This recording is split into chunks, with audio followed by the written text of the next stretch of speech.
ஓம் குருவடி சரணம் திருவடி சரணம். சுபயோகி மாதேஸ்வரன் பேசுகிறேன். நீங்கள் இன்னும் நமது சேனலை சப்ஸ்கிரைப் செய்யவில்லை என்றால் உடனே சப்ஸ்கிரைப் செய்யுங்கள். பக்கத்தில் உள்ள பெல் பட்டன் அழுத்தி வாருங்கள் வீடியோக்கள் போகலாம். ஓம் அம்மையப்பன் திருவடிகள் போற்றி.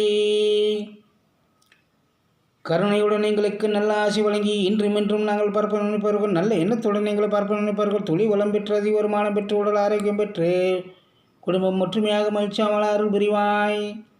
ஓம் அம்மையப்பன் திருவடியில் போற்றி போற்றி. இன்றைக்கு பல பேர்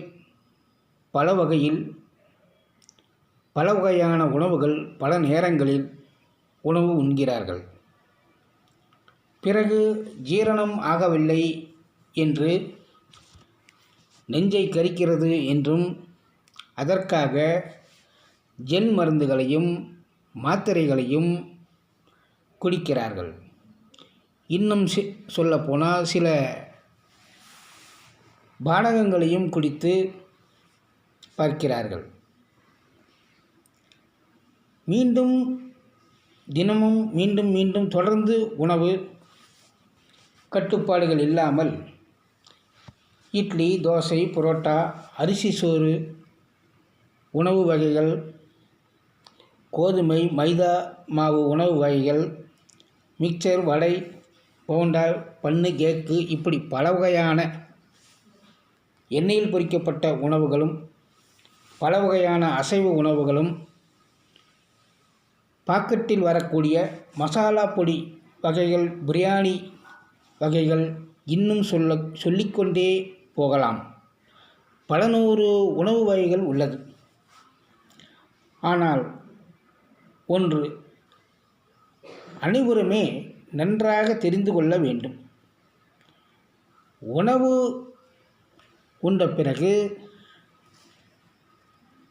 வாயும் மலமும் வாயு வழியாக உணவு உண்ட பிறகும் மலம் வெளியேறும் ஆசான வாயும், அதாவது உணவு உண்ணும் வாயும் ஆசான வாயும் மிக மிக சுத்தமாக ஆரோக்கியமாக வைத்திருக்க வேண்டும்.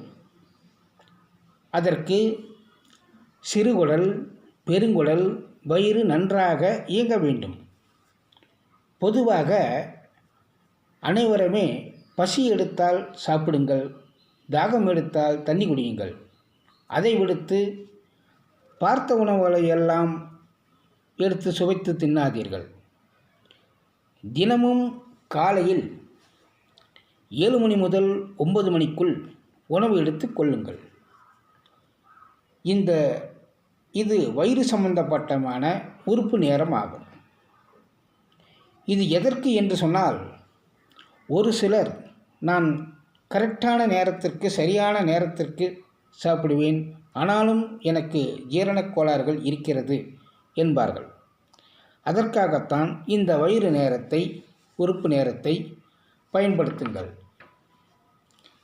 ஒரு வேளை உணவு சாப்பிட்ட பிறகு அந்த உணவு ஜீரணம் ஆன பிறகு அடுத்த வேளை உணவு எடுத்துக்கொள்ளுங்கள். ஆனால் யாரும் அதை பற்றி தெரிந்து கொள்ளவோ நினைப்பதோ இல்லை. இரவு நேர உணவு அதிகபட்சமாக 7 மணிக்குள் எடுத்துக்கொள்ளுங்கள். அப்படியும் யாரும் செய்வதில்லை. இப்படி பல காரணங்கள் இன்னும் சொல்லிக்கொண்டே போகலாம். சரி, இதையெல்லாம் ஒரு பக்கம் இருக்கட்டும். இப்பொழுது நான் சொல்லும் இந்த முறையை, நேரத்தை, உணவை எடுத்துக்கொண்டு கொள்ளுங்கள். உங்களுடைய அஜீரணம் விலகி நன்றாக ஜீரணமாகி கழிவுகள் வெளியேறும்.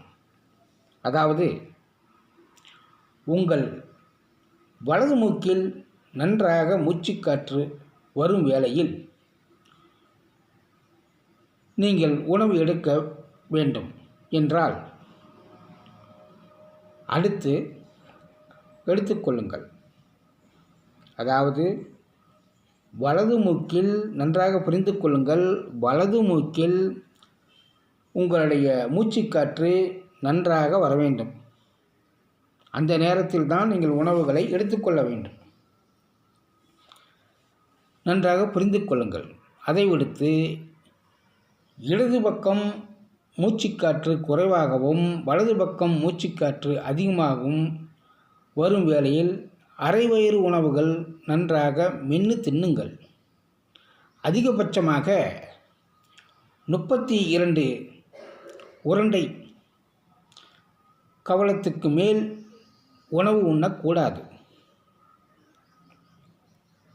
உண்ணும் போது ஏப்பம் வந்தால், உணவு உண்ணும் போது ஏப்பம் வந்தால் அதற்கு மேல் உணவு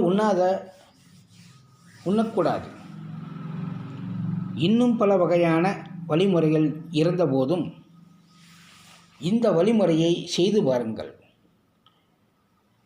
உடல் கழிவுகளை நீக்கி உடல் ஆரோக்கியமாக வாழ பழகிக்கொள்ளுங்கள். சுவாசமே சுகவாசம். வாழ்க வளமுடன். மீண்டும் மற்ற பதிவில் சந்திப்போம்.